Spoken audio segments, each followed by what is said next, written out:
Hello, I'm Basil Valentine, and this is Unprecedented TV, unfiltered, uncensored, unprecedented, the home of free speech here on the internet. Do please like and subscribe over at YouTube. Follow us on X, and remember, I'm on air every day, Monday to Friday, 1 p.m. for Ascending Order, your daily news edit, with live guests and all the genuinely most important stories from around the world. Don't allow yourself to be propagandized by the corporate media. Forget the world at one on Radio 4. Join me, Basil Valentine, instead, 1 p.m. on X, Monday to Friday, also on YouTube. And I'll see you all very soon.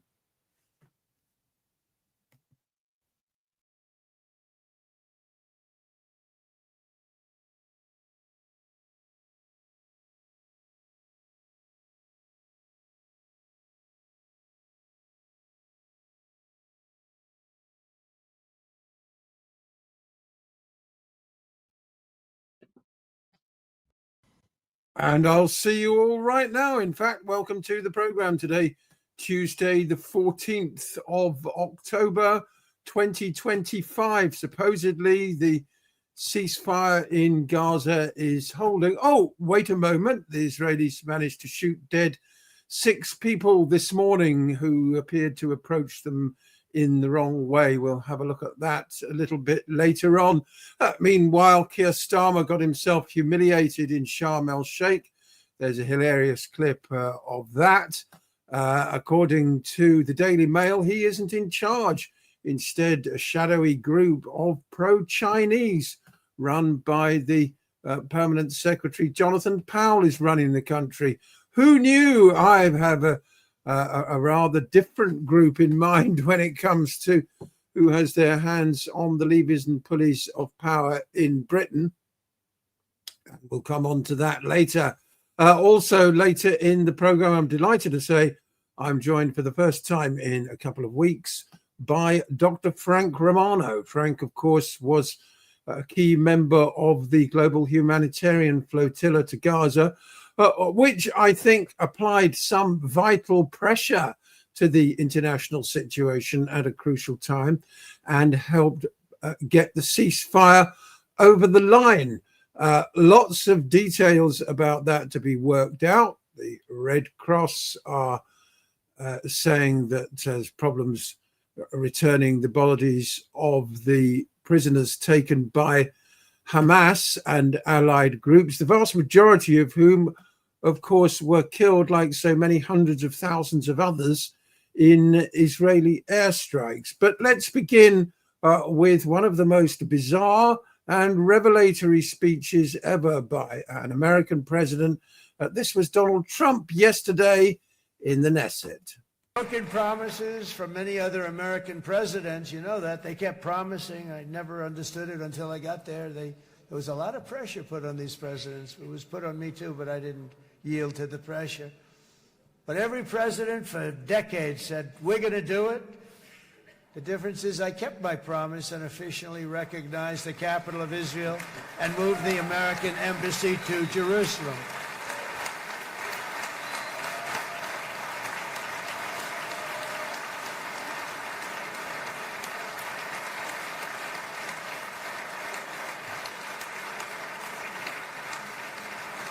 Isn't that right, Miriam?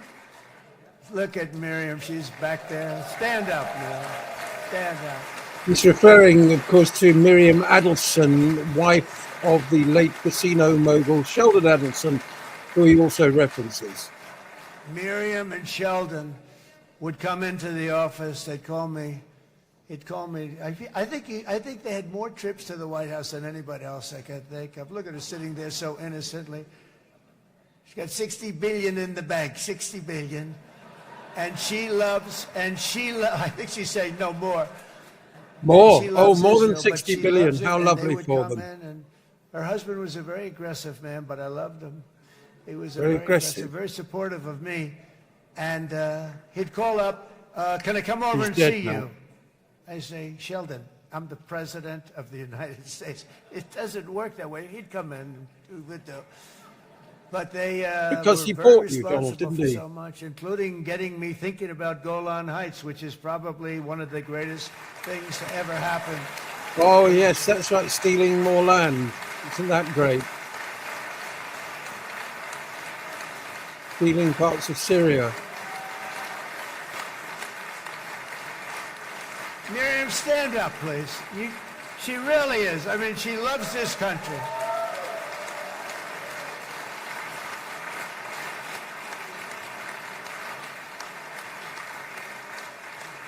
She loves this country. Her and her husband are so incredible. We miss him so dearly. But I actually asked her, I'm going to get her in trouble with this, but I actually asked her once, I said, so Miriam, I know you love Israel. What do you love more, the United States or Israel? She refused to answer. That might mean Israel, I must say. We love you. Thank you, darling, for being here. That's a great honor. Great honor. She's a wonderful woman. There you go. That prompted this witty observation from Aaron Mate. Of course, himself from a Jewish intellectual family. Whenever I hear Trump flaunt how much he does the bidding of the Israel First oligarchs who fund his campaign, Miriam Adelson, who he referenced there, donated $150 million to his campaign and effectively bought American foreign policy. Quite a good deal, I think. I think of all the time and energy wasted by Democratic Party leaders and media stenographers, the likes of MSNBC, the BBC, CNN, The Guardian, the whole lot of them, on their pet conspiracy theory that Trump is secretly compromised and funded by the Kremlin and Russian oligarchs.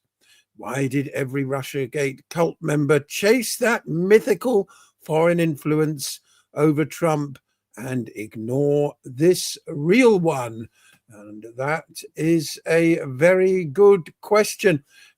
Trump, of course, being hailed as some sort of brilliant peacemaker. I saw today somebody claiming that the reason why the ceasefire came about was because the 3-eye Atlas had passed by Mars, which of course is associated with the god of war.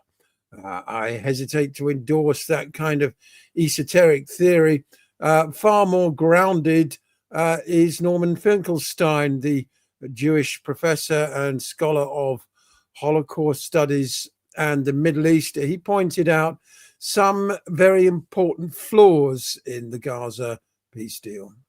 I think it's a non-starter. Nothing is going to happen. So if you look closely at the things it says, forget about the issue of statehood. There's no context of statehood. But there is an issue of a genocide right now, in the here and now. So what does it say? First of all, it says that Israel will be able to decide whether or not to withdraw based on whether or not Hamas has been disarmed. If you look at point 16, if you have it in front of you, point 16 is very clear. Israel doesn't have to move an inch if it's, in its opinion, Hamas has not disarmed. Well, how do you prove Hamas is disarmed? Is there any way to prove that? So all Israel has to say is Hamas hasn't disarmed. Now, there are parts of the agreement which in theory, sound wonderful, like UN organizations will have clearance to go in and would have to have as a minimum the amount of aid that was admitted with the ceasefire that began January 17th of this year. But then they have a provision. It's very subtle. It says UN organizations which are not partial to either side. Well, there goes UNRWA, because you already know UNRWA is a Hamas organization. That's what Israel has been saying. Yeah. Because based on the Israeli narrative, the UN itself is not an impartial institution, right? I know. So who is an impartial institution? I know. Well, it says has to be agreeable It has to be impartial, neither supporting one side or another. Well, that leaves all the UN organizations out. So, just as we conclude here, what's your forecast for what the immediate future looks like? I can't really predict. One thing I will predict: Israel will not let go. That is not going to happen. All of this talk about in that Trump plan, we want the Gazans to stay. It says we want them to stay. No, Israel is not going to want them to stay. We're going to rebuild Gaza and give a new happy life to everybody who stays. That's not going to happen. I hope he's wrong, because that's what should happen. But the evidence from the ground today already is pointing in another direction, as we can hear from Sky News. Breaking news to bring you now. It's coming from the Israel Defense Forces, the IDF, and relates to Gaza. And they've put out a statement saying that earlier today, several suspects were identified crossing the yellow line. That's the line which the IDF has withdrawn to as part of the first phase of the ceasefire agreement in Gaza. They had to be eliminated. Crossed the yellow line, approached IDF troops in northern Gaza, which they say constitutes a violation of the ceasefire agreement. They say attempts were made to distance the suspects. They did not comply, continued approaching the troops, who opened fire to remove the threat. They say the reports regarding terrorists' infiltration to an IDF position are incorrect. And they finish off by saying the IDF calls on Gaza residents to follow its instructions and not to approach the troops deployed in the area. Nevertheless, that sounds very much like the continuation of at least some violence in the Gaza Strip. But the IDF saying that the line which they are holding to at the moment as part of that first phase of the ceasefire was crossed by suspects who didn't heed warnings. One of those magic words. Say they opened fire to remove the threat. We'll have more on that as we get it from the region. It turns out that 6 people were killed. Al Jazeera are now on the ground in Gaza, and they asked one local how people were feeling now that the mass slaughter has slowed and the kinetic destruction paused for the time being, largely because there isn't anything left to destroy. The ceasefire now Hind is holding. There's no more fighting. The sound of guns is silent for now. How are people feeling about the ceasefire? Is there a sense of relief that the fighting is over for now? What are they hoping for the future? Folly, yes, it's ceasefire, it's no bombs, it's no airstrikes, but the heartbreak is huge. We're talking about Gaza being completely destroyed, a wasteland. Wherever you go, where I'm standing right now is on rubble. Wherever you go across the Gaza Strip, it's completely destroyed. Palestinians do not have the ability to even think, how are they supposed to be starting? How are they going to stand up on their feet? From where are going to start to build their lives? Everything's collapsed. No infrastructure, no food, no water, no education, no health system, no freedom of movement. Dozens of Palestinian families are waiting to reunite with their families abroad. We're talking about thousands who are waiting for medical treatments. We're also talking about thousands of Palestinians that are still trapped under the rubble. So from where do Palestinians start? This is the real struggle now after the ceasefire, where Palestinians have been on survival mode for so long. Now it's the time for them to wake up to reality and to start thinking from where should they start. But they're also waiting for the borders to open, and they're also waiting for the reconstruction of the Gaza Strip, which is more important after they lost everything they have. So what's going to happen? Is Miriam Adelson going to spend some of that $60 billion plus that she's got, that she's extracted from Las Vegas gamblers with her husband over the last 50 years? Is she going to spend that on building apartment blocks for Palestinians whose houses she paid to destroy? I very much doubt it. I very much doubt the killing will stop as well, because, just listen to some Israeli settlers themselves. Will these Israeli settlers' dreams come true? I I just think we need to kill them, every one of them, and that's it. And if not that, because the country will not let that happen, the government. Just the least we can do is just kick them out of our land, because this is our home, this is our land, and we deserve it. Far-right Israeli settlers gathered near a hill just 3 kilometers away from Israel's continuous bombing of Gaza to dance and celebrate the prospect of settling in Gaza. Cheered on by influential members of Netanyahu's far-right coalition, Israel's emboldened settler movement said they will take over the entire Gaza Strip. Israeli settler leader Daniel Weiss says Palestinians will disappear from Gaza and that they have lost their right to live there. So, while the war is continuing, we will fill the areas that were liberated with Jewish communities. The event, organized by settler organization Nahala, was heavily supported by Netanyahu's Likud party. As settlers boasted their plans of settling Gaza, the echo of bombs dropping on Gaza interrupted speeches at the conference and were greeted with applause. Daniel Weiss said thousands of settlers and families are ready to move to Gaza. Those present at the conference included supporters from the US, South Africa, and Australia. One great-grandmother from Melbourne wore a sticker saying in Hebrew that Gaza is part of Israel and that Kahana was right. Some attending were settlers who previously illegally lived in Gaza prior to 2005. I am the spokesperson and one of the founders of a movement called the New Gaza, the New Gaza movement. Meters away, there was a protest to the conference by a few Israelis who accused the organizers of the conference of sacrificing the lives of the remaining hostages in Gaza in pursuit of Israel's war on Gaza. This is the second conference of its kind. The first took place back in January in Jerusalem.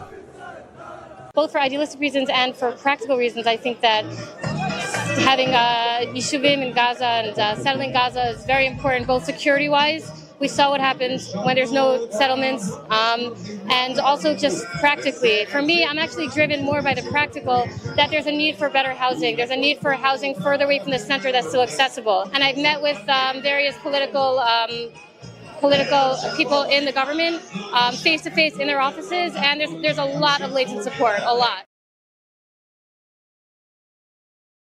There you go. Yes, a lot of support in the government for stealing Gaza from the Palestinians. Of course, Gaza isn't the only country in the Middle East that the Israelis have been kinetically bombing in recent months. They've been doing the same in Syria now and Lebanon. And of course, according to the November ceasefire agreement with Hezbollah in Lebanon, they should be withdrawing. But everybody should know by now, once Israel's taken some territory, it's very reluctant to give it back. There's a new reality along the border between Israel and Lebanon. Since the conflict, we've seen Israeli forces occupying 5 positions that they've built and reinforced, and in some cases they've taken over previous Lebanese army positions and occupied it. Much has changed after months of conflict between Israel and Hezbollah that hasn't ended despite a ceasefire a year ago. The ruined and abandoned villages are signs that all is not well. And in the distance, one of 5 Israeli positions in southern Lebanon. Buffer zone is an area in Lebanon territory, and nobody can go inside. And really, it's a security zone from the point of view of IDF. Israel has declared 2 buffer zones, no-go areas, not just for Lebanese. UN peacekeepers, whose mission is to help the state restore sovereignty in the border region, are also barred from reaching those areas. Up to 10 square kilometers of Lebanese territory is now considered occupied. There have been many incidents when Israeli drones target any effort at rebuilding. Last week, they dropped grenades a few meters from UN peacekeepers and Lebanese army soldiers. Those soldiers were providing security for civilian workers, trying to clear the ruins of homes destroyed by war. And it wasn't the first time that happened. Israel says the buffer zones are part of a deterrence strategy to protect northern communities, who in some places have yet to return, and says it will maintain presence in Lebanon until Hezbollah is fully disarmed. We still see a lot of tension. We're seeing regular strikes by the Israelis in Lebanese territories, and they also maintain 2 buffer zones, and they regularly conduct patrols, sometimes outside of these areas as well. So this is creating additional instability and tension and preventing the redeployment of the Lebanese army. There's little presence of the Lebanese army and the state in what was once Hezbollah's stronghold. But there's also no sign of life in an area once home to tens of thousands of people. And many now fear they may never return to their homes. Zana Khuder, Al Jazeera, Southern Lebanon. Don't miss out. Get the full picture. Subscribe to Al Jazeera for reliable news and expert insights. Like, share, stay ahead. And my thanks to Al Jazeera for that report. Now, it's the hostages. Remember, that's all that we've heard about in Western media. Here's yesterday's Times. Hopes and prayers as hostages set for release. The Daily Mail, hostages and world await day of destiny. My goodness. And finally, even The Guardian, hostages set for freedom. Of course, they are only talking about the Israeli captives. They never talk about the thousands of kidnappees that Israel has taken from their homes in the West Bank and in Gaza. 2,000 such individuals, most detained without charge in so-called administrative detention, which makes them hostages in my book.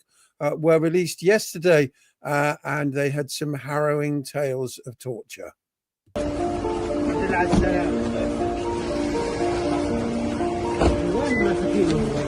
This is an autistic boy who obviously posed a tremendous threat to the Israeli state. 13 or 14, I believe he is.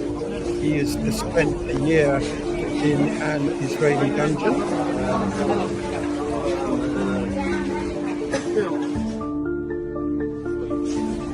خلينا نخلص الدوشة. الله يعطيكم العافية. بعد هيك بطل.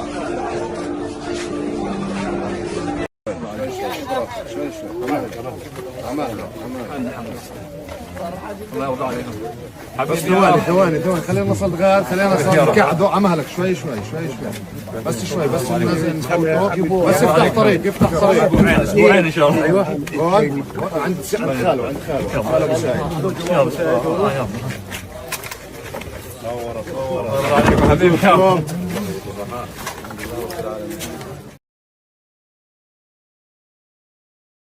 many Palestinians who were released yesterday. As I said, I'm going to be joined very shortly by Dr. Frank Romano. Let's have a look at a few other stories making the headlines. Our friend Tommy Robinson, the man for whom the term scoundrel might have been invented. Well, he was in court yesterday, having been stopped at the border driving a Bentley with thousands of pounds in cash. Was this donations from his supporters? I wonder. Yaxley Lennon seems certainly more interested in lining his own pockets and doing the bidding of Israel, to which he's been recently invited. He's been quite successful in hijacking the nationalist movement in Britain and making it more than anything else simply an anti-Muslim race war. Here we go. Robinson was stopped by police officers at the borders in a silver Bentley with thousands of pounds in cash, a court has heard. The far-right activist, whose real name is Stephen Yaxley Lennon, was questioned by police and allegedly told them, "You look like," see something ending in S. I'm sure you can work that out. After he was arrested under terrorism laws for not providing the PIN to his phone. Well, as you can tell, I'm no fan of Robinson, but the misuse of terrorism legislation is getting completely out of hand. Here we go. Magistrates heard Robinson refused to allow officers, Folkestone, to access his phone, claiming he was entitled to journalistic privacy and was protected. And it goes on, of course, to say that Elon Musk is picking up the bill for his defense. No surprise there. Very handy to have friends like that. I was regularly on a panel with Elon Musk's father, Errol Musk, in my previous employment with Today's News Talk, but that sadly came to an end before I had the chance to pick Elon's pockets. Meanwhile, we are understanding that there's a small surge in small boat migrants fleeing the Gaza war for Britain. I wonder why. Could it have anything to do with the fact that Britain has been supporting that war? The conflict in Gaza has fueled the genocide, we should say, has fueled a near tenfold increase in Palestinians making legal crossings without any legal safe routes from Gaza to Britain, even to join family. Palestinians fleeing the genocide have opted for the perilous route across the channel. Of course, someone like Yaxley Lennon is far too stupid or far too deep in the Israeli propaganda machine to understand that perhaps if you stopped massacring Palestinians by the thousand in their homeland, they might not want to come to Britain. Wow, what a absolutely revolutionary idea. Okay, in a moment, I'm going to be joined by Dr. Frank Romano, who's just spent a week in an Israeli dungeon himself. We'll have the full story of his capture. He's also an academic scholar and author, so I'm very interested to get his take on what happens next in Gaza after this quick message. Hello, I'm Basil Valentine, and this is Unprecedented TV, unfiltered, uncensored, unprecedented, the home of free speech here on the internet. Do please like and subscribe over at YouTube. Follow us on X, and remember, I'm on air every day, Monday to Friday, 1 p.m. for Ascending Order, your daily news edit with live guests and all the genuinely most important stories from around the world. Don't allow yourself to be propagandized by the corporate media. Forget the world at one on Radio 4. Join me, Basil Valentine, instead, 1 p.m. on X, Monday to Friday, also on YouTube. And I'll see you all very soon.